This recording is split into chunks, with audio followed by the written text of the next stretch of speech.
અકાર્બનિક પૃથ્થકરણમાં borax સૂકી કસોટીઓમાં borax મણકા કસોટી, borax મણકા કસોટી, બોરેક્સ મણકા કસોટી કઈ રીતે કરવામાં આવે? તો આપણે પ્લેટિનમ નો વાયર લેવાનો હોય, એને પહેલા HCl ના દ્રાવણથી સાફ કરવાનો હોય. પ્લેટિનમ નો વાયર હોય, HCl ના દ્રાવણથી સાફ કરવાનો હોય. પછી એના છેડે લોબ બનાવવાની હોય છે. આ રીતે લોબ બનાવવામાં આવે. પછી એને એકદમ સખત ગરમ થાય, લાલચોળ ગરમ થાય ત્યાં સુધી ફ્લેમમાં રાખવાનો. અને બોરેક્સ એક ડીશમાં લીધો એટલે બોરેક્સમાં સીધો બોરેક્સમાં બોળવાનો. બોરેક્સ અહીંયા ચોંટી જશે અને પીગળશે. પાછો થોડોક પીગળેલો હોય બોરેક્સ, એટલે પાછો બોરેક્સ પાવડરમાં રાખવાનો. એટલે બોરેક્સ ચોંટી જશે અને એને ગરમ કરો સખત, એટલે અહીંયા ગોળ પારદર્શક મણકો બની જશે, પારા જેવો મણકો બની જશે. પછી જે મણકો બને એ મણકા સાથે એક જે આપણે જે ક્ષાર આપેલો હોય તમને કોઈ પણ, જે ધન આયન અમુક ચોક્કસ ધન આયનો છે એ ચોક્કસ રંગના મણકા આપે છે. એક ક્ષારનો એક નાનો એવો કણ આ મણકાને ચોંટે એ રીતે એને અડાડવાનો. એટલે મણકો અને પછી પાછો એને ફ્રેમમાં રાખવાનો. ક્ષારનો એક બે કણ અહીંયા ચોંટે એ રીતે એને અડાડવાનો. વધારે ક્ષાર નહીં લેવાનો, નહીતર મણકો એકદમ ડાર્ક બનશે તો આપણે ચોક્કસ રંગ પારખી શકશું નહીં. એકદમ લાઇટ કલર મળતો હોય તો મણકાનો ચોક્કસ રંગ પારખી શકાય. ડાર્ક હોય તો આપણને કાળા જેવો રંગ લાગે આખો, બરાબર? એટલે થોડોક જ ક્ષાર લેવાનો અને પછી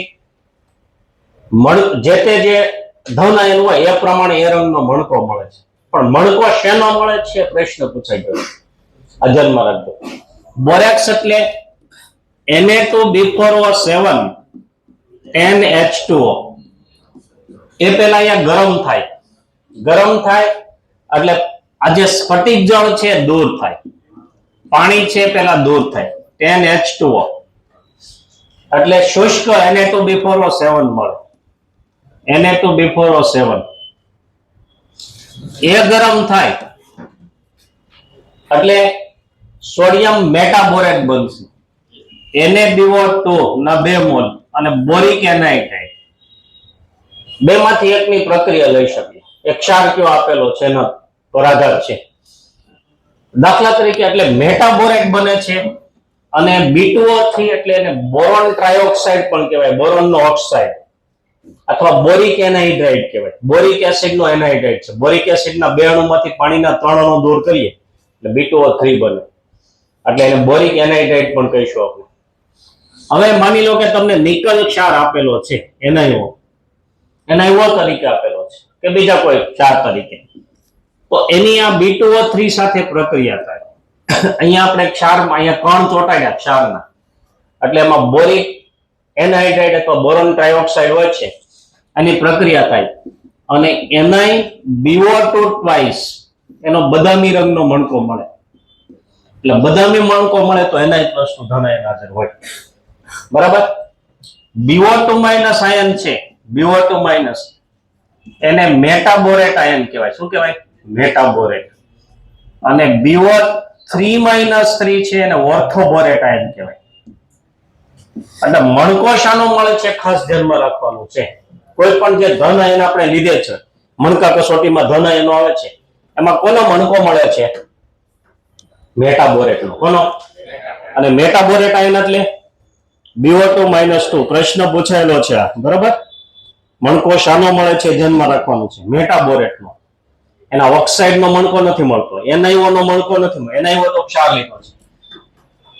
માની લો કે આપણી પાસે Cu+2 આયન આપ્યો છે તમને ક્ષાર તરીકે, તો CuSO4 હોય. માની લો કે CuSO4 તરીકે આપ્યો છે તમને, બ્લુ કલર નો આપ્યો ક્ષાર. હવે એમાં સોડિયમ મેટાબોરેટ ની પ્રક્રિયા, બેમાંથી એક ગમે તેની લઈએ. સોડિયમ મેટાબોરેટ તો છે જ, એટલે CuBO2 ટ્વાઇસ નો મણકો મળે, બ્લુ કલર નો, પ્લસ Na2SO4. એટલે આ મણકો કેવો છે? બ્લુ કલર નો. એટલે જુદા જુદા ધન આયન છે એના મણકાના રંગ, કેટલાક મણકાના રંગ તમારે યાદ રાખવાના છે. પ્રથમ સંક્રાંતિ શ્રેણીના તત્વો માટે તમારે ધ્યાનમાં રાખવાનું છે Cr+3 ક્રોમિયમ થી ક્રમમાં જ લેવાના છે. જો Mn+2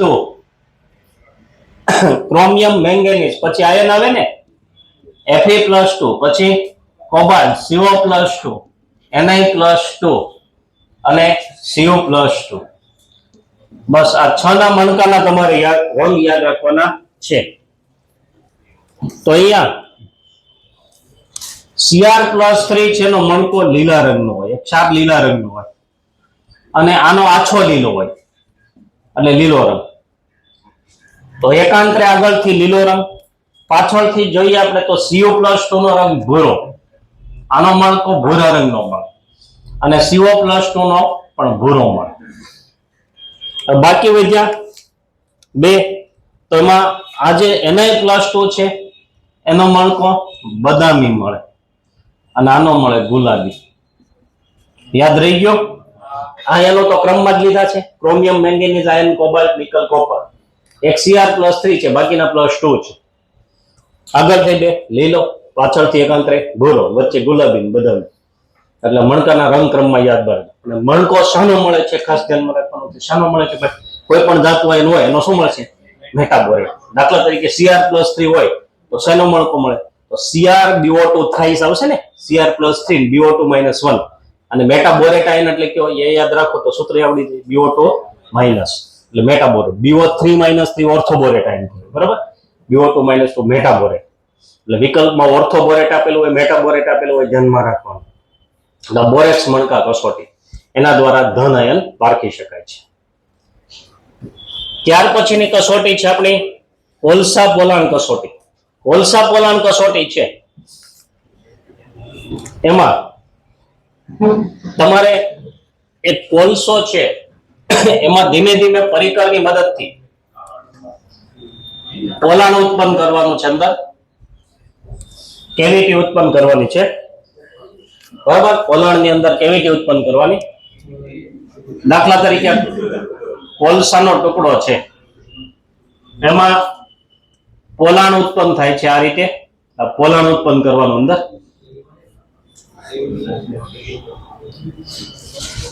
આની અંદર પોલાણ ઉત્પન્ન કરવાનું ખોતરીને એને. પછી એની અંદર આપેલો જે ક્ષાર છે, એક ક્ષાર માની લો કે તમને કોઈ ધન આયન આપ્યો હોય, બરાબર? ઝિંક ક્લોરાઇડ આપ્યો હોય તો ઝિંક ક્લોરાઇડ છે પાણીના 1-2 ટીપા વડે ભીંજવવાનો, એમાં સોડિયમ કાર્બોનેટ ઉમેરવાનું. ઝિંક ક્લોરાઇડ, સોડિયમ કાર્બોનેટ પાણીના ટીપા વડે ભીંજવીને આમાં ઉમેરવાનું. પછી એને ગરમ કરવાનું. ગરમ કરો એટલે એનો કાર્બોનેટ બનશે, ZnCO3 બની જશે અને ZnCO3 વિઘટન પામશે એટલે ZnO + CO2 બનશે અને આનો રંગ મળશે. તો રંગને આધારે ધન આયન પારખી શકાય છે. તો રંગ પરથી ધન આયન કઈ રીતે પારખવાના? ગરમ હોય ત્યારે પીળા અવશેષ હોય અને ઠંડા પડે ત્યારે સફેદ બની જાય, એટલે રાખોડી હોય તો Pb+2 હોય. ગરમ હોય ત્યારે પીળા અવશેષ પણ સફેદ, એટલે ઠંડા પડે એ અહીંયા ગરમ હોય, એકદમ પોલાણમાં એકદમ ગરમ હોય ત્યારે આપણને સફેદ રંગનો મળે, પીળા અવશેષ મળે. પણ ઠંડો પડે એટલે રાખોડી બની જાય તો Zn+2 હાજર હોય. એ જ રીતે ગરમ હોય ત્યારે પીળા અવશેષ હોય પણ ઠંડા પડે ત્યારે છેલ્લો મુદ્દો જો સફેદ અવશેષ મળે તો Zn+2 હાજર હોય. પછી લસણની વાસવાળા સફેદ અવશેષ મળે તો S+3 હાજર હોય અને કથ્થઈ અવશેષ મળે એની અંદર તો Cd+2 હાજર હોય. એટલે આ 4 ધન આયનો માટે તમારા કલર યાદ રાખવાનો છે. ગરમ હોય ત્યારે પીળા અવશેષ અને ઠંડા પડતા રાખોડી બને તો, બરાબર, Pb+2. પછી ગરમ હોય ત્યારે પીળા અવશેષ હોય પણ ઠંડા પડે ત્યારે સફેદ બને તો Zn+2. પછી લસણની વાસવાળા પીળા અવશેષ મળે તો S+3 એટલે સફેદ અવશેષ મળે તો, કથ્થાઈ અવશેષ મળે તો Cd+2. જો આની અંદર સફેદ અવશેષ જ મળે, ખાલી કોલસા પોલાણ કસોટીમાં સફેદ અવશેષ મળે તો પછી કોબાલ્ટ નાઇટ્રેટ કસોટી કરવાની. કોબાલ્ટ નાઇટ્રેટ કસોટીમાં આ એમને રહેવા દેવાનું અને આની અંદર કોબાલ્ટ નાઇટ્રેટના ટીપા ઉમેરવાના. CONO3 ટ્વાઇસ કોબાલ્ટ નાઇટ્રેટના ટીપા ઉમેરો. કોબાલ્ટ નાઇટ્રેટ એટલે કોબાલ્ટ નાઇટ્રેટ છે એ ગરમ થાય એટલે વિઘટન પામીને કોબાલ્ટ ઓક્સાઇડ બનાવે. શું બનાવે? Cobalt oxide. અને અહીંયા પેલા કોલસા પોલાણ કસોટીમાં ઓક્સાઇડ મળેલો છે. એ ઓક્સાઇડ ને આ બે ઓક્સાઇડ નું સંમિશ્રણ વિશિષ્ટ રંગ આપે છે. દાખલા તરીકે તમારી પાસે Zn નું આ ઝીંક Zn+2 ધાતુ અહીં આપ્યો હોય, ZnCl2 આપ્યો હોય, ZnSO4 આપ્યો હોય, બરાબર? તો આ કોબાલ્ટ નાઇટ્રેટ કસોટીમાં આ Zno બનેલો છે પેલા કોલસા પોલાણ કસોટીમાં. એ કોબાલ્ટ ઓક્સાઇડ સાથે આ બેનું જે મિશ્રણ થાય એ મિશ્રણનો રંગ કેવો છે? તો કે લીલો રંગ. તો લીલો રંગ મળે આ કોબાલ્ટ નાઇટ્રેટ કસોટીમાં તો Zn+2 હાજર હોય આપેલ ક્ષારમાં. કારણ કે કોલસા પોલાણ કસોટી છે એમાં ZnO બનેલો છે અને એમાં પછી કોબાલ્ટ નાઇટ્રેટ નું દ્રાવણ ઉમેરીને ગરમ કરો એટલે કોબાલ્ટ નાઇટ્રેટ માંથી CO મળે છે અને આ બેનું મિશ્રણ લીલા રંગનું એટલે લીલો રંગ મળે છે. ત્યાર પછી કોબાલ્ટ ઓક્સાઇડ છે એની સાથે MgO હોય. માની લો કે Mg+2 આયન આપ્યો છે તમને ધન આયન, તો કોલસા પોલાણ કસોટીમાં સફેદ રંગનો MgO બનેલો હોય અને એ બેનું મિશ્રણ કેવું આપે છે? ગુલાબી રંગ. ગુલાબી રંગ કોલસા પોલાણ કસોટીમાં. અને માની લો કે તમને Al+3 આપ્યો છે આયન, એલ્યુમિનિયમ નાઇટ્રેટ આપ્યું છે, તો આ કોલસા પોલાણ કસોટીમાં એલ્યુમિનિયમ ઓક્સાઇડ બનેલો હોય એટલે કોબાલ્ટ ઓક્સાઇડ અને Al2O3 એ બેનો રંગ છે વાદળી રંગ. બેના મિશ્રણનો કેવો? વાદળી રંગ મળે છે. એટલે વાદળી રંગ મળે આ કોબાલ્ટ નાઇટ્રેટ કસોટીમાં તો Al+3 આયન હાજર હોવો જોઈએ. કોબાલ્ટ નાઇટ્રેટ કસોટી ક્યારે કરવામાં આવે? કોલસા પોલાણ કસોટી પછી. એમાં કોલસા પોલાણ વાળું એમનો ભાગ રાખવામાં આવે. એમાં જ કોબાલ્ટ નાઇટ્રેટ ઉમેરી અને ફૂંકણી વડે ઓક્સિડેશન કરતા જ્યોતમાં ગરમ કરવાનું. ઓક્સિડાઇઝિંગ જ્યોત હવા પસાર કરો, ઓક્સિડાઇઝિંગ જ્યોત મળશે, બરાબર? અને પછી આ જે તે રંગ મળે, લીલો રંગ મળે તો Zn+2 હાજર હોય, ગુલાબી મળે તો Mg+2 અને વાદળી રંગ મળે તો Al+. કોબાલ્ટ નાઇટ્રેટ તો આપણે ઉમેરેલો છે, એમાંથી જ કોબાલ્ટ ઓક્સાઇડ બનેલો છે. તો આ રીતે કોબાલ્ટ નાઇટ્રેટ કસોટી. હવે જે ઋણ આયનો છે એનું આપણે અલગીકરણ શીખવાનું છે. આ ખાસ ધ્યાનમાં રાખજો, આના પ્રશ્નો વારંવાર આવેલા છે. ઋણ આયનો પહેલા તમારે ઋણ આયનો ક્યાં અલગ પાડવાના છે? Carbonate, phosphate, oxalate, acetate, sulphate, chloride, bromide, iodide અને નાઇટ્રેટ. પછી સલ્ફાઇડ ને નાઇટ્રાઇટ ને સલ્ફાઇડ ની કસોટી આવશે, ડાયરેક્ટ વિશિષ્ટ કસોટી આવશે. પણ ઋણ આયનો ક્યાં તમારે ધ્યાનમાં રાખવાના છે? CO3-2 carbonate, C2O4-2 oxalate, PO4-3 phosphate, acetate, બરાબર, sulphate, SO4-2, chloride, bromide, iodide, nitrate. આ ઋણ આયનોમાંથી મોટા ભાગે આટલા ઋણ આયનો આપે છે. સલ્ફાઇડ બહુ ઓછા કેસમાં આવતા, એની વિશિષ્ટ કસોટી આવશે. અને આગળ શરૂઆતમાં જોયું આપણે સડેલા ઈંડા જેવી વાસ હોય તો સલ્ફાઇડ હાજર હોય ને, એના પરથી પારખી શકાય. તો આ જે ઋણ આયનો છે એને આપણે અલગ ઓળખવા હોય ઋણ આયનો તો મૂળ દ્રાવણ લેવાનું. મૂળ દ્રાવણમાં પહેલા બેરિયમ ક્લોરાઇડ નું દ્રાવણ ઉમેરવાનું. બેરિયમ ક્લોરાઇડ નું દ્રાવણ. સીધું સિલ્વર નાઇટ્રેટ ઉમેરવાનું નહીં. સિલ્વર નાઇટ્રેટ સાથે આમાં નાઇટ્રેટ ને એસિટેટ સિવાયના બધા જ આયનો છે ને એ અવક્ષેપ આપશે. તો પછી એના પાછા અલગ પાડવા મુશ્કેલ થઈ જાય. એટલે પેલા બેરિયમ ક્લોરાઇડ ઉમેરવાનું. પણ જો ધન આયન તરીકે તમારે Pb+2 હાજર હોય તો પછી બેરિયમ ક્લોરાઇડ ને બદલે શું ઉમેરવાનું? Barium nitrate.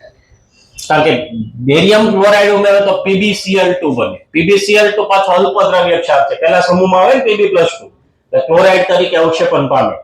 એના ક્લોરાઇડના IP KSP કરતા વધી જાય, KSP ઓછા છે એટલે અવક્ષેપન પામશે. એટલે ખાલી Pb+2 હોય તો બેરિયમ નાઇટ્રેટ ઉમેરો, નહીતર બેરિયમ ક્લોરાઇડ ઉમેરવાનું. બેરિયમ ક્લોરાઇડ ઉમેરો તો બે પોસિબિલિટી, સફેદ અવક્ષેપ મળે,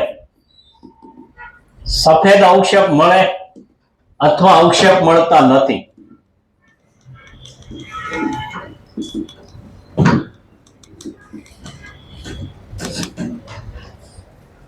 સફેદ અવક્ષેપ મળે તો કાર્બોનેટ, ઓક્ઝેલેટ, ફોસ્ફેટ, એસિટેટ કે સલ્ફેટ હાજર હોય. કયા ઋણ આયનો હાજર હોય? કાં તો કાર્બોનેટ હોય CO3-2 અથવા ઓક્ઝેલેટ હોય C2O4-2 અથવા ફોસ્ફેટ હોય PO4-3 અથવા એસિટેટ હોય CH3COO- અથવા તો સલ્ફેટ હાજર હોય. કારણ કે એમાં બેરિયમ સાથે આ ક્ષાર બને, barium carbonate, barium oxalate, barium phosphate એટલે Ba3PO4 twice, barium acetate CH3COO twice Ba અને બેરિયમ સલ્ફેટ એ અલ્પદ્રાવ્ય ક્ષાર છે એટલે અવક્ષેપન પામશે. બરાબર? જો અવક્ષેપ ન મળે તો ક્લોરાઇડ, બ્રોમાઇડ, આયોડાઇડ કે નાઇટ્રેટ હોય. એટલે પહેલા તો આ ટોટલ આપણને જે આપ્યા છે 9 આયનો છે આપણે, બરાબર, એમાંથી છૂટા પડી ગયા અડધા, 5 આયનો અને 4 આયનો. એટલે પહેલા બેરિયમ ક્લોરાઇડ નું દ્રાવણ ઉમેરવાનું. હવે આને અલગ પાડવા છે,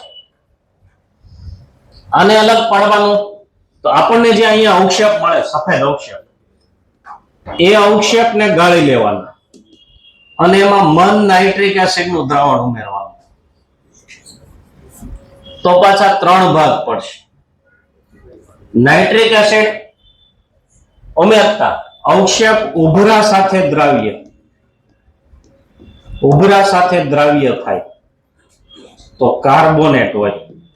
કારણ કે નાઇટ્રિક એસિડ સાથે કાર્બોનેટ CO2 ના ઉભરા આપે, કાર્બોનેટ હાજર હોય. દાખલા તરીકે તમને બેરિયમ કાર્બોનેટ આપેલો અથવા કેલ્શિયમ કાર્બોનેટ આપેલું છે કે એ તો પાછો અદ્રાવ્ય હોય, સોડિયમ કાર્બોનેટ આપેલું છે દ્રાવ્ય ક્ષાર. સોડિયમ આયન તો પરખાઈ જાય, જ્યોત કસોટીમાં સોનેરી પીળા રંગની જ્યોત આપે.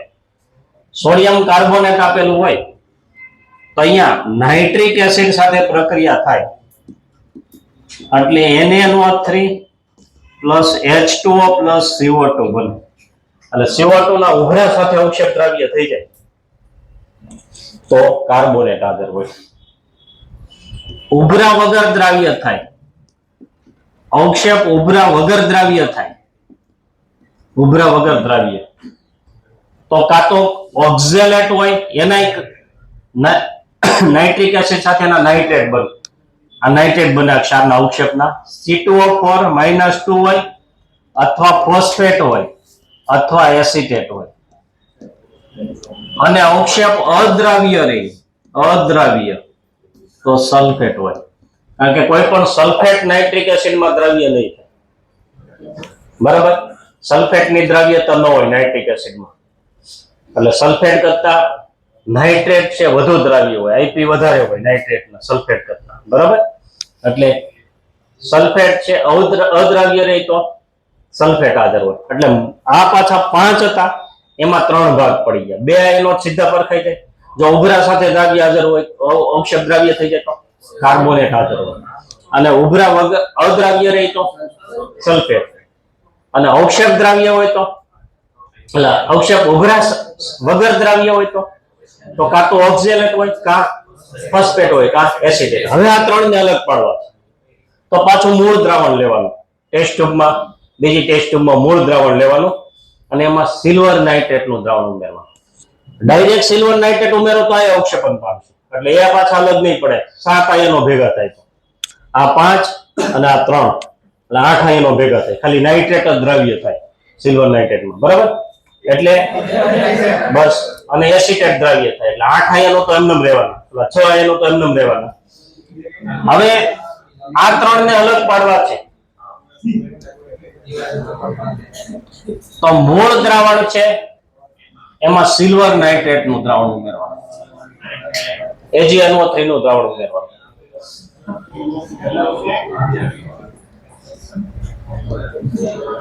એમાં તમને 3 અવલોકનો છે. જે સફેદ અવક્ષેપ મળે તો ઓક્ઝેલેટ હોય, કારણ કે સિલ્વર ઓક્ઝેલેટ મળે Ag2C2O4 Ag2C2O4 બને. ઓક્ઝેલેટ હાજર હોય તો AgNO3 ઉમેરતા Ag2C2O4 ના સફેદ અવક્ષેપ મળે. એટલે સફેદ અવક્ષેપ મળે, સફેદ અવક્ષેપ તો ક્યાં આયન હોય? ઓક્ઝેલેટ. પીળા અવક્ષેપ મળે, પીળા અવક્ષેપ તો ફોસ્ફેટ હોય, PO4-3. અને અવક્ષેપ ન મળે તો એસિટેટ હોય. પીળા અવક્ષેપ મળે, સિલ્વર નાઇટ્રેટ ઉમેરતા પીળા અવક્ષેપ મળે. પીળા અવક્ષેપ પછી પેલામાં મળશે, ક્લોરાઇડ ને બ્રોમાઇડમાં.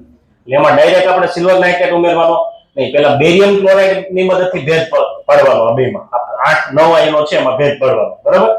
કોની મદદથી? Barium chloride. પછી સિલ્વર નાઇટ્રેટ સાથે તો મોટા ભાગના અવક્ષેપ આવે, ખાલી નાઇટ્રેટ ને એસિટેટ સિવાય. એટલે અહીંયા સિલ્વર નાઇટ્રેટમાં અવક્ષેપ ન મળે, અવક્ષેપ મળતા નથી. તો કોણ હાજર હોય? એસિટેટ. કારણ કે સિલ્વર એસિટેટ પાછો પાણીમાં દ્રાવ્ય થાય, CH3COO- Ag+. આમાં ફોસ્ફેટ બને, Ag3PO4 આવશે ને, Ag+1 ને PO4-3, અને Ag3PO4 ના પીળા અવક્ષેપ મળે છે, બરાબર? અને આમાં ઓક્ઝેલેટ ના સફેદ અવક્ષેપ મળે. એટલે આ બધા એનો 5 અલગ પડી ગયા. પેલા બે ભાગ પાડ્યા. મૂળ દ્રાવણમાં શું ઉમેર્યું? બેરિયમ ક્લોરાઇડ નું દ્રાવણ ઉમેર્યું. જો ખાલી Pb+2 ધન આયનો હાજર હોય તો બેરિયમ ક્લોરાઇડ ને બદલે બેરિયમ નાઇટ્રેટ, કારણ કે લેડ નો નાઇટ્રેટ પાછો પાણીમાં દ્રાવ્ય થાય અને એનો ક્લોરાઇડ પાછો પાણીમાં અદ્રાવ્ય હોય, બરાબર? એટલે પેલો હાજર આયન હાજર હોય, ક્લોરાઇડ હાજર હશે તો પાછો ક્લોરાઇડ નહીં હાજર હોય તો હાજરી બતાવે. એટલે પેલા બેરિયમ ક્લોરાઇડ ઉમેરવાનું, લેડ હોય તો ખાલી બેરિયમ નાઇટ્રેટ ઉમેરવાનું. અને સફેદ અવક્ષેપ મળે તો ક્યાં એનો હોય? કાર્બોનેટ હોય, ફોસ્ફેટ હોય, ઓક્ઝેલેટ હોય, ફોસ્ફેટ હોય, એસિટેટ હોય કે સલ્ફેટ હોય. અને અવક્ષેપ ન મળે તો ક્લોરાઇડ, બ્રોમાઇડ, આયોડાઇડ કે નાઇટ્રેટ આયન હાજર હોય. પછી આ 5 ને આપણે અલગ પાડવા છે, તો જે અવક્ષેપ મળ્યા ને એને ગાળી લેવાના. અવક્ષેપને ગાળ્યા પછી અવક્ષેપમાં શું ઉમેરવાનું? નાઇટ્રિક એસિડ નું દ્રાવણ ઉમેરવાનું. નાઇટ્રિક એસિડ નું દ્રાવણ ઉમેરો તો અવક્ષેપ જો ઉભરા સાથે દ્રાવ્ય થઈ જાય તો કાર્બોનેટ. ઉભરા શેના મળે એ ધ્યાનમાં રાખવાનું. કયા વાયુના ઉભરા મળશે? CO2 ના. કાર્બોનેટ હોય તો CO2 ના ઉભરા મળે ને, એટલે CO2 ઉત્પન્ન થાય. કાર્બોનેટ હોય તો CO2 ઉત્પન્ન થાય નાઇટ્રિક એસિડ સાથે.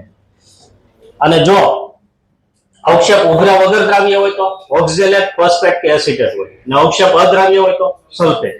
બેરિયમ સલ્ફેટ બન્યો હોય એ પાછો નાઇટ્રિક એસિડમાં દ્રાવ્ય થાય નહીં, બરાબર? એટલે અવક્ષેપ અદ્રાવ્ય, અવક્ષેપ દ્રાવ્ય ન થાય, અદ્રાવ્ય. એટલે 3 ભાગ પડી ગયા. કાર્બોનેટ કે સલ્ફેટ હોય તો તરત પરખાઈ જાય. હવે આ 3 ને અલગ પાડવા છે તો મૂળ દ્રાવણમાં શું ઉમેરવાનું? સિલ્વર નાઇટ્રેટ નું દ્રાવણ ઉમેરવાનું. સિલ્વર નાઇટ્રેટ નું દ્રાવણ ઉમેરતા સફેદ અવક્ષેપ મળે તો ઓક્ઝેલેટ હોય, પીળા અવક્ષેપ મળે તો ફોસ્ફેટ હોય, અને અવક્ષેપ ન મળે તો એસિટેટ હોય, કારણ કે સિલ્વર એસિટેટ પાછો દ્રાવ્ય થઈ જશે. હવે અહીંયા અવક્ષેપ નથી મળતા, બેરિયમ ક્લોરાઇડ સાથે અવક્ષેપ નથી મળતા. હવે વિકલ્પ આપી દે. પેલું વાક્ય આપ્યું બેરિયમ ક્લોરાઇડ સાથે અવક્ષેપ મળે છે અથવા અવક્ષેપ મળતા નથી, તો તમારે બે ભાગ તરત યાદ હોવા જોઈએ, એટલે ઋણાયન પકડવામાં સરળતા રહે. પછી છેલ્લે ક્ષાર ઓળખવાનો હોય, પછી આગળની કસોટી હોય. નિર્ણયાત્મક કસોટીમાંથી એક મુદ્દો આપેલો હોય, એટલે બધું ધ્યાનમાં રાખવું પડશે. હવે જે મૂળ દ્રાવણ છે આમાં અવક્ષેપ મળતા નથી, એટલે 4 આયન હોય. ક્લોરાઇડ, બ્રોમાઇડ, આયોડાઇડ કે નાઇટ્રેટ આયન હાજર હોય. એમાં શું ઉમેરવાનું આપણે? સિલ્વર નાઇટ્રેટ નું દ્રાવણ. પછી મૂળ દ્રાવણ લેવાનું, એમાં સિલ્વર નાઇટ્રેટ નું દ્રાવણ. મૂળ દ્રાવણ પ્લસ AgNO3, આ 4 આયન હોય તો અહીંયા 3 ભાગ પડશે.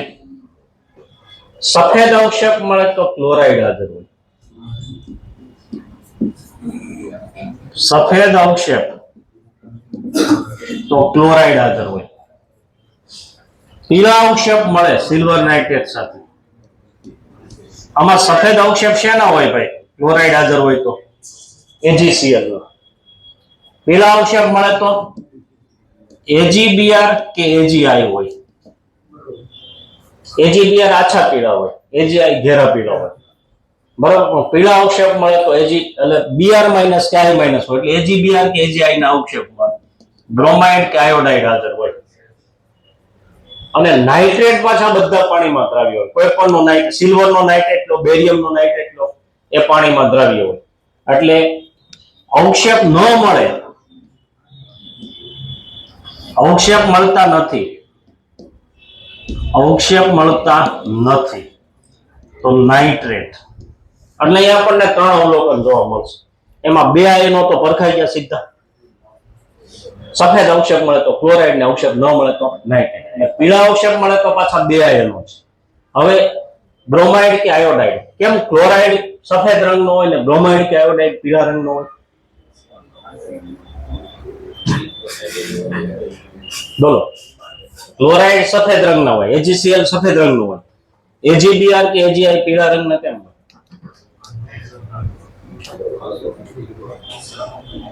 અજાન્સ રૂલ પ્રમાણે શીખી ગયા. બીઆર માઇનસ ને આઈ માઇનસ ના કદ મોટા ને એટલે એનું ધ્રુવીભવન વધારે થાય એટલે ઇલેક્ટ્રોન કેન્દ્રથી દૂર થાય ને એટલે દૃશ્યમાન પ્રકાશનું શોષણ કરી શકે કે નહીં, અને એને કારણે પછી ઉત્સર્જિત વિકિરણને કારણે રંગીન દેખાય છે. બરાબર, એટલે પીળા રંગના હોય. આમાં સીએલ માઇનસ નાના કદનો એટલે ધ્રુવીભવન ઓછું થાય એટલે દૃશ્યમાન પ્રકાશનું શોષણ કરી શકે નહીં, એના ઇલેક્ટ્રોન ઉત્તેજિત થઈ શકે નહીં એટલે સફેદ રંગનો દેખાય છે. એટલે કે ઘનમાં રંગવિહીન કહેવાય. બરાબર, એટલે સફેદ રંગનો. હવે આ બેને અલગ પાડવા છે. કોને? બ્રોમાઇડ ને આયોડાઇડ ને. તેમાં લેડ નાઇટ્રેટ નું દ્રાવણ ઉમેરવાનું. કોનું દ્રાવણ ઉમેરવાનું? મૂળ દ્રાવણ છે એમાં લેડ નાઇટ્રેટ નું દ્રાવણ ઉમેરવાનું. આ બેને અલગ પાડવા છે. મૂળ દ્રાવણ પ્લસ PbNO3 ટ્રાઇસ નું દ્રાવણ. આ દ્રાવણ ઉમેરતા 2 ભાગ પડી જશે. સફેદ અવક્ષેપ મળે, સફેદ અવક્ષેપ તો બ્રોમાઇડ હાજર હોય કારણ કે એમાં PbBr2 બને એટલે સફેદ રંગનો હોય. અને પીળા અવક્ષેપ મળે, પીળા અવક્ષેપ તો આયોડાઇડ હાજર હોય. પીળા અવક્ષેપ મળે તો આયોડાઇડ હાજર હોય. તો આટલું આખું એનાલિસિસ આપણને મોઢે હોવું જોઈએ. કારણ કે જે પ્રશ્નો જે પૂછાય છે ને છેલ્લા વર્ષોમાં જોઈએ 2021 થી 2025 સુધીમાં JEE ના પ્રશ્નો જોઈએ ને તો આવા બધા અવલોકનો પરથી પ્રશ્નો પૂછાય છે કે એક ક્ષારમાં BaCl2 નું દ્રાવણ ઉમેરતા અવક્ષેપ મળતા નથી. બરાબર, તો આ એનો હોય. પછી એની બીજી કસોટી આવે નાની. પછી આ દ્રાવણમાં હાઇપોનું દ્રાવણ ઉમેરવામાં આવે, સોડિયમ થાયોસલ્ફેટ અથવા બીજું કોઈ દ્રાવણ, કોપર સલ્ફેટનું દ્રાવણ ઉમેરતા, કોપર સલ્ફેટનું દ્રાવણ ઉમેરી સ્ટાર્ચ ઉમેરતા બ્લુ કલર મળે છે તો આયોડાઇડ હાજર હોય. કારણ કે CO+2 વડે I- નું I2 માં ઓક્સિડેશન થાય, CO+2 નું CO2 માં CO2 I2 માં રિડક્શન થાય. આયોડોમેટ્રી ને આયોડીમેટ્રીમાં આવી ગયો ને, અને આયોડીન સ્ટાર્ચ સાથે બ્લુ કલર આપે તો ખબર કે આયન કયો હાજર હોય અથવા ક્ષાર આપેલો હોય. એને આઈ હાજર હોય કે એને Cl હાજર હોય, એને Br હાજર હોય, એને NO3 હાજર હોય. તો પહેલા તો બેરિયમ ક્લોરાઇડ સાથે સફેદ અવક્ષેપ નથી મળતા, અવક્ષેપ નથી મળતા એટલે તરત આ ભાગ ખ્યાલ આવી ગયો. અને અવક્ષેપ મળે છે એમ આવે બેરિયમ ક્લોરાઇડ નું દ્રાવણ ઉમેરતા તો આયનો હાજર હોય. પછી આ એકાદની કસોટી આપી હોય, એના પરથી એનો ક્ષાર ઓળખવાનો હોય, ઋણ આયન કયો છે ઓળખવાનો હોય. પછી ધન આયનની એકાદી કસોટી આપી હોય કે બોરેક્સ મણકા કસોટીમાં વાદળી રંગનો મણકો આપે છે તો ધન આયન મળી જાય ને. મૂળ દ્રાવણમાં બેરિયમ ક્લોરાઇડ ઉમેરતા, કોઈ ક્ષારના દ્રાવણમાં બેરિયમ ક્લોરાઇડ ઉમેરતા સફેદ અવક્ષેપ મળે છે જે મંદ નાઇટ્રિક એસિડમાં અદ્રાવ્ય છે. બરાબર, અને એક ક્ષાર છે બોરેક્સ મણકા કસોટીમાં વાદળી રંગનો મણકો આપે છે તો ક્ષાર કયો હોય? તો વાદળી રંગનો મણકો કોનો મળે છે? એક તો બોલો CO+2 નો મળે છે, અને બીજો કોબાલ્ટ નો મળે છે ને, CO+2 નો મળે છે. તો કા CO+2 કે CO+2 ધન આયન હોય ને, અને ઋણ આયન સલ્ફેટ આવે. કારણ કે બેરિયમ ક્લોરાઇડમાં સફેદ અવક્ષેપ મળે પણ નાઇટ્રિક એસિડમાં દ્રાવ્ય થતા નથી એટલે ઋણ આયન સીધો નક્કી થઈ ગયો સલ્ફેટ. તો ક્ષાર કયો હોય? CuSO4 હોય અથવા કોબાલ્ટનો ક્ષાર હોય. એટલે બોરેક્સ મણકા કસોટી આપી હોય તો બીજી કસોટી ધન આયનની આપી હોય એટલે આ બધું ધ્યાનમાં રાખવાનું. ખ્યાલ આવી ગયો ઋણ આયનની કસોટીઓ. હવે તમારે ધન આયન માં સમૂહ કસોટીઓ છે, આપણે સંતુલનમાં ચલાવેલી છે, એટલે સમૂહ કસોટીઓ છે ધન આયનની એ તૈયાર કરવાની છે.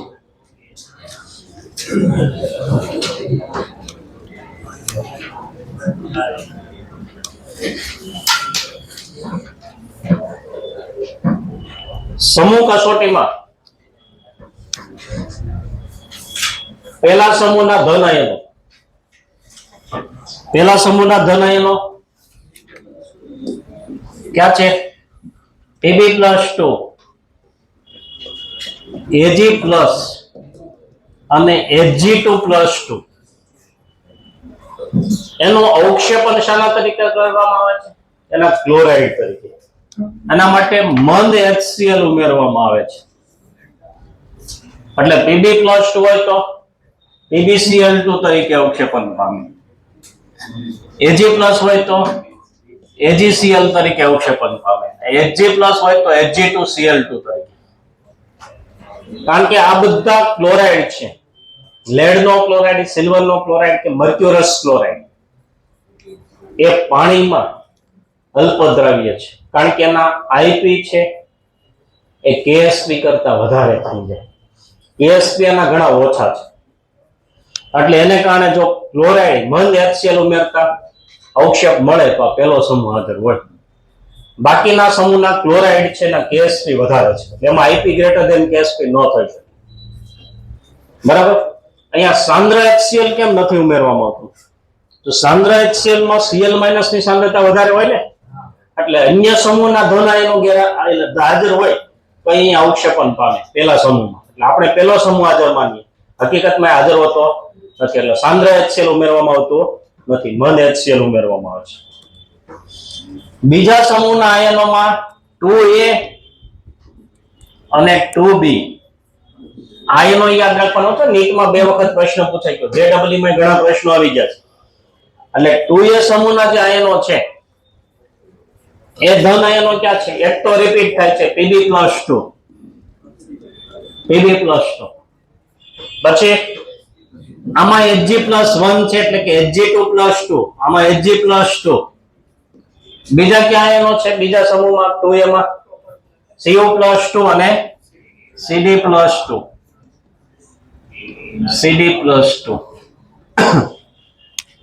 અને 2B સમૂહના આયનો છે એ 15મા સમૂહના 3 આયનો લેવાના છે. નાઇટ્રોજન, ફોસ્ફરસ, આર્સેનિક, એન્ટીમની ને બિસ્મથ છે ને, એમાં છેલ્લા 3 ધન આયનો છે. નાઇટ્રોજન ને ફોસ્ફરસ તો અધાતુ તત્વો છે, એટલે Bi+3 આપ્યો છે. બરાબર. Sb+3 અને S+3.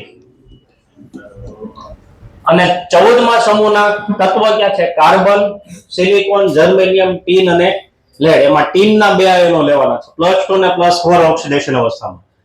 એટલે આ રીતે તમારે યાદ રાખી લેવાનું છે, Sn+2 અને Sn+4. એનો અવક્ષેપણ શાના તરીકે કરવામાં આવે છે? એના સલ્ફાઇડ તરીકે.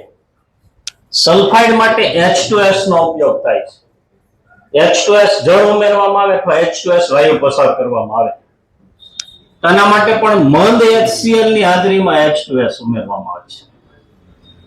H2S તરીકેના સલ્ફાઇડ બને. Bi+3 હોય તો Bi2S3, S+3 હોય તો S2S3. બરાબર. એમ આમાં Sb2S3, SNS અને SNS2, Sn+4 હોય તો, એટલે એના સલ્ફાઇડ તરીકે અવક્ષેપણ પામે. પણ મંદ HCl ની હાજરી શા માટે જરૂરી છે? એ ખાસ અગત્યનું છે. મંદ HCl શા માટે જરૂરી છે? આ સલ્ફાઇડ H2S વાયુ પસાર કર્યો અથવા H2S જળ ઉમેર્યું, 2H++ S-2. આના સલ્ફાઇડ છે એના KSP ના મૂલ્યો ઓછા છે. બરાબર, ઘણા ઓછા છે. એટલે સલ્ફાઇડ ઉમેરો તો IP KSP થશે. એટલે હવે આ ક્ષાર હશે તો અવક્ષેપન પામશે. પણ HCl ની હાજરીમાં શા માટે ઉમેર્યું? તો HCl છે એ ઉમેરવાથી શું થાય? H+ ની સમાન આયન અસર થાય. H+ ની સમાન આયન અસરને કારણે સંતુલન કઈ દિશામાં થશે? પ્રતિગામી દિશામાં. પ્રતિગામી દિશામાં ખસે તો સલ્ફાઇડ ની સાંદ્રતા ઘટે ને? ભલે ઘટે, તો પણ આના KSP તો આના સલ્ફાઇડના KSP ઓછા છે, તોય સલ્ફાઇડની સાંદ્રતા ઘટાડે કોઈ IP > KSP રહેશે, એટલે આ અવક્ષેપન પામશે. પછીના સમૂહના આયનો અવક્ષેપન નહીં પામે. જો તમે HCl ઉમેર્યા વગર આપણે કરો તો આ કસોટી કરો તો બીજા સમૂહના આયનો હાજર હોય, માની લો કે Zn+2 હાજર હોય, અહીંયા ZnS તરીકે અવક્ષેપન પામશે, કારણ કે એમાં સલ્ફાઇડની પૂરતી સાંદ્રતા છે, એટલે Zn+2 અવક્ષેપન પામશે. એટલે હાજર હોય Zn+2 ને આપણે બીજો સમૂહ હાજર બતાવીએ, Cd+2 હાજર બતાવીએ, તો ખોટું પડે ને? એટલે મંદ HCl ઉમેરવામાં છે. કારણવાળો પ્રશ્ન આવેલો છે, ધ્યાનમાં રાખજો, બરાબર? પછી ત્રીજા સમૂહના આયનો યાદ રાખવાનો છે. આયનો પણ કયા સમૂહમાં કયા આયનો છે ધ્યાનમાં રાખજો. એનો પ્રશ્ન પૂછાયેલો છે નીટમાં જોડકામાં. 2025 માં જ એક પ્રશ્ન હતો, 2024 માં હતો, બરાબર? તો આના આયનો ક્યાં છે?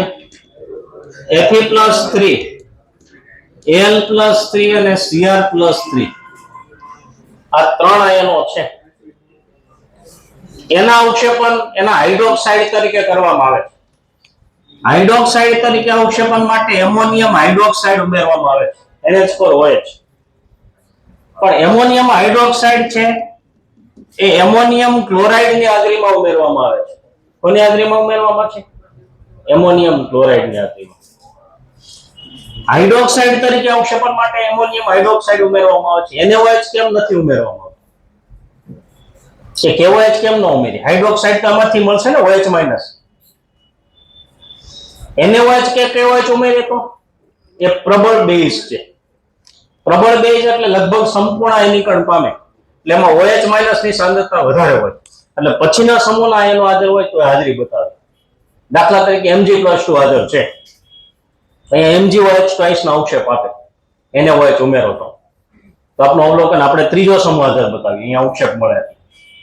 એટલે NH4OH- ની સાંદ્રતા ઘટાડવા માટે NH4Cl ઉમેરવામાં આવે. NH4OH નિર્બળ વિદ્યુત વિભાજ્ય છે, NH4OH. એટલે એનું આયનીકરણ થાય તો NH4+ OH-. પણ NH4Cl ઉમેરેલો હોય તો સાથે NH4+ Cl-. તો શું થશે? અહીંયા NH4+ ની સમાન આયન અસર થાય ને, એટલે આ સંતુલન પ્રતિગામી દિશામાં થશે. પ્રતિગામી દિશામાં થશે એટલે હાઇડ્રોક્સાઇડ ની સાંદ્રતા ઘટે ને?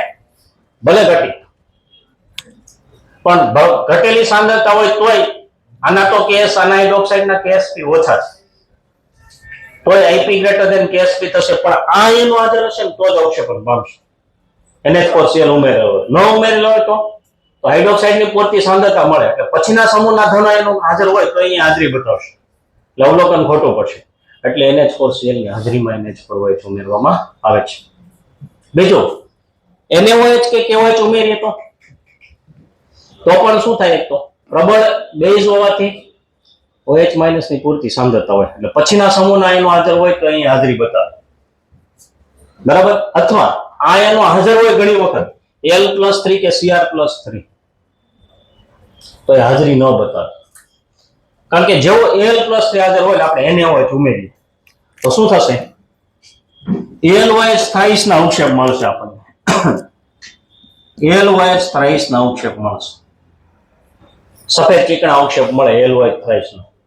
પણ જો થોડોક NaOH વધારે પડી જશે તો પાણીમાં દ્રાવ્ય સોડિયમ એલ્યુમિનેટ બને, આપણે P બ્લોકમાં આવી ગયું NaLOH thrice, તો અવક્ષેપ તરત દ્રાવ્ય થઈ જશે, NaOH 4 times. અવક્ષેપ દ્રાવ્ય થઈ જાય એટલે આપણે શું વિચારીશું? અવક્ષેપ તો દેખાતા નથી, અવક્ષેપ મળતા નથી, સમૂહ ગેરહાજર. હકીકતમાં હાજર છે L+3 કે Cr+. L+3 કે Fe+3 છે એને NaOH ની મદદથી અલગ ઓળખી શકાય, કારણ કે એમાં તમે NaOH ઉમેરો તો અવક્ષેપ મળશે પેલા બેયમાં, પણ આના અવક્ષેપ દ્રાવ્ય થઈ જશે, આના દ્રાવ્ય થશે નહીં, એટલે એના પરથી આ બેને અલગ ઓળખવા માટે NaOH પ્રક્રિયા વાપરી શકાય. કારણ કે એના એલ્યુમિનિયમ ને ક્રોમિયમના દ્રાવ્ય ક્ષારો બને છે આ રીતે. સોડિયમ એલ્યુમિનેટ છે, બરાબર, સોડિયમ ક્રોમેટ છે, દ્રાવ્ય ક્ષારો મળે છે એટલા માટે. ચોથા સમૂહના આયનો, ચોથા સમૂહના આયનો ક્યાં છે? ચોથા સમૂહના ધન આયનો CO+2, Ni+2, Zn+2 અને Mn+2 છે ને. બીજા સમૂહના આયનોનું સલ્ફાઇડ તરીકે અવક્ષેપન કરવામાં આવે છે અને ચોથા સમૂહના આયનોનું સલ્ફાઇડ તરીકે. પણ આમાં બેઝિક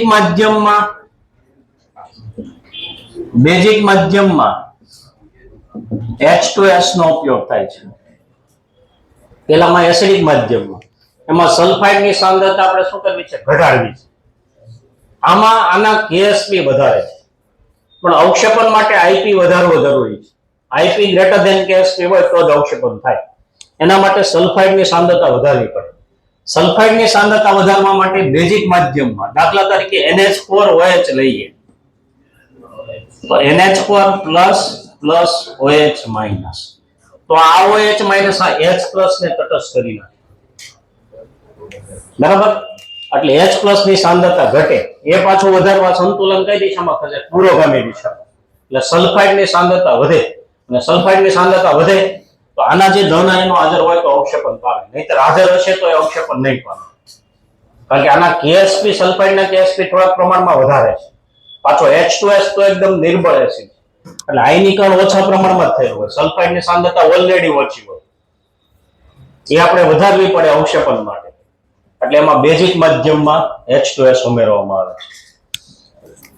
પછી અહીંયા ક્યાંય પણ અવક્ષેપ ન મળે તો બોલો, પાંચમો સમૂહ અહીંયા અવક્ષેપ ન મળે તો પછી પાંચમા સમૂહ માટે આલ્કલાઇન અર્ધધાતુ છે. આ રીતે બધું યાદ રાખી શકશો તમે કયા સમૂહમાં કયા આયનો આવે છે, બરાબર. આલ્કલાઇન અર્ધધાતુમાં છેલ્લા ત્રણ, કેલ્શિયમ, સ્ટ્રોન્શિયમ અને બેરિયમ. એટલે Ba+2, Sr+2 અને Ca+2 ધન આયનો છે. એનું અવક્ષેપણ એના કાર્બોનેટ તરીકે કરવામાં આવે છે. કાર્બોનેટ તરીકે અવક્ષેપણ માટે એમોનિયમ કાર્બોનેટ ઉમેરવામાં આવે છે, NH4 2CO3. પણ સાથે સાથે NH4Cl